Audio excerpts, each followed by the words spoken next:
नमस्कार जय जगन्नाथ आपण मानकु आमर स्वास्थ्य रक्षा एपिसोड्स रे बहुत बहुत स्वागत। आज वीडियो रे आम आलोचना करबा कि लिवर खराब होबार कौन सब मुख्य कारण रही।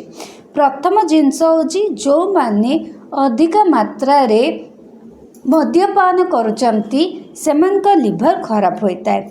द्वितीय जिनस होची जदि आपण प्रचुर मात्रा रे फैट युक्त खाद्य खाउचंती जेपरि फास्ट फूड छणायुक्त खाद्य किंबा आपण जदि अधिक मात्रा रे पिज्जा बर्गर मैदायुक्त खाद्य खाइबे यह सब मध्य आपनक लिवर उपरे खराब प्रभाव पकई थाए एवं धीरे धीरे आपनक लिवर खराब हो जाए। यह सहित बहुत गुड़े एक प्रकार औषध मध्य अच्छी जहाँ आपनक लिवर पे अत्यंत खराब होता है।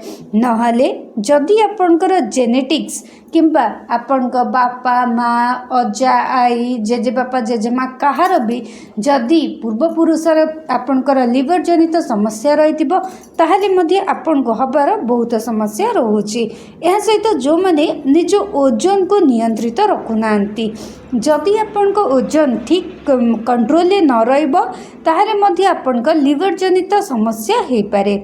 यह सहित जो मनकर टाइप 2 डायबिटीज रोची सेमानकर मध्य लिवर जनित समस्या देखा जाए। केवल एतिकी नुह दर्शक बंधु जो माने टाटू कराउछन देह हाथ खोदिकिना जो माने टाटू कराउछन सेमानकर मध्य लिवर जनित समस्या देखा जाए थाए।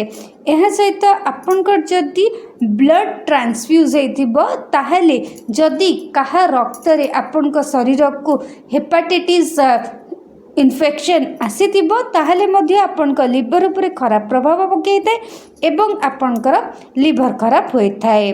तो दर्शक बंधु आज वीडियो पे एतिकी रहुची। नमस्कार।